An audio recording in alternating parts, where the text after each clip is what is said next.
Stands so proud, the wheel so still, a ghost-like figure on the hill. It seems so strange there is no sound, now there are no men underground. What will become of this petty yard, where men once trampled faces hard? Tired and weary their shift done, never having seen the sun.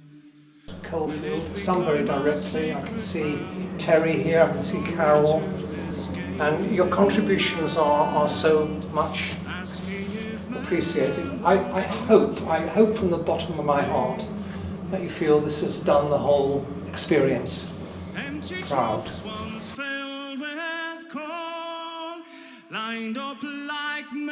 I was secretary of the Bet-Sanger branch at that time, but I'd had experience in the working class movement, especially London. So really it was 84, 85 strikes, a lot about the logistics of the strike.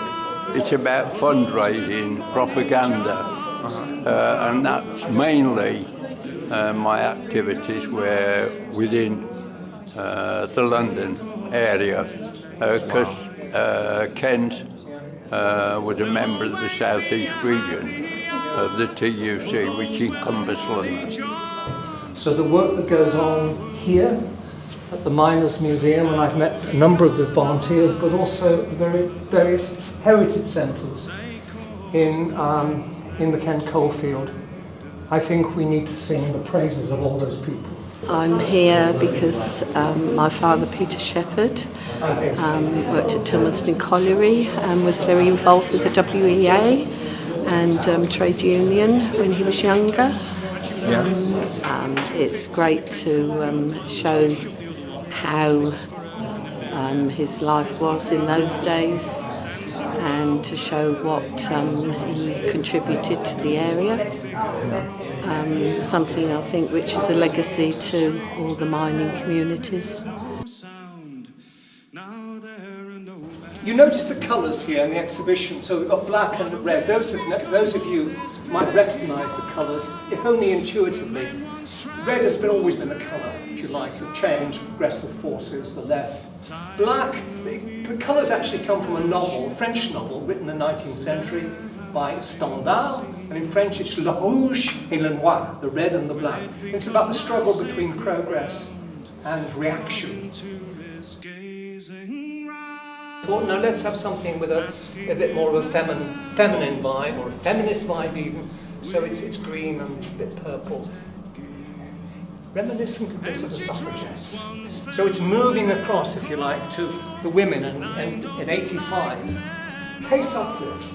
We've got the poem that she wrote in 85, I think it was, which is being sung by the Whitstable Oyster Band. I used to work for the Workers' Educational Association many, many moons ago, and I'm delighted to see this exhibition and to see how some memories are not being lost, because so many have been. I was very interested because I remember when I worked at the School of Continuing Education at the University of Kent, we did the joint funding with the WA for that long-running class in Deal. It was our longest-running weekly class for mostly men, probably exclusively men, of the Deal area, most of them miners, to attend and learn about a large number of subjects, history, understanding their past, so they could grasp the present and change the future. So to see the history that Linden has made visible and recorded today was a privilege and an honour to all those people who benefited from that education and went on. It changed lives, as education does.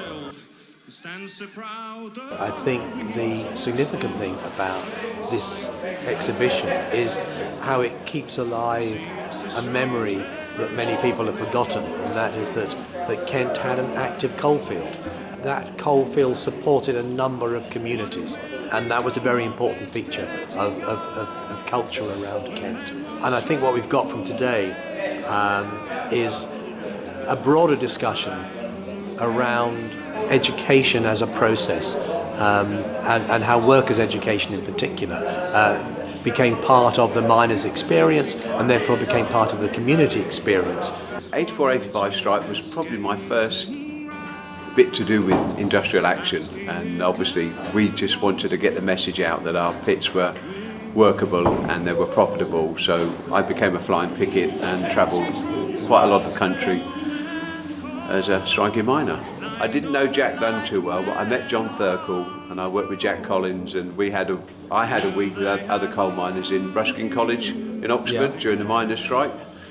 I volunteer here now because we need to tell the story about how important coal was for the Industrial Revolution, and it played a big part in Kent, being a brand new industry from the early 1920s.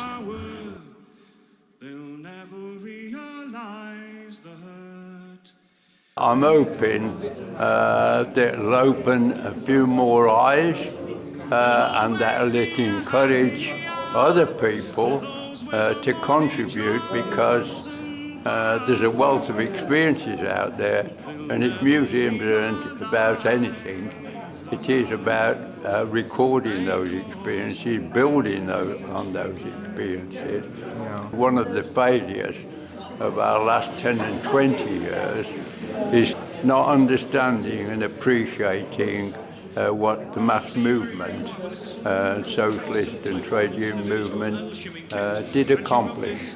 So welcome to the exhibition, enjoy it, talk about it, share hopefully this enthusiasm with anybody you think might be interested, and let's hope it's going to be a success, even if it only involves a small number of people. The exhibition will continue until June the 16th, by the way. Thank you. All right, thank you.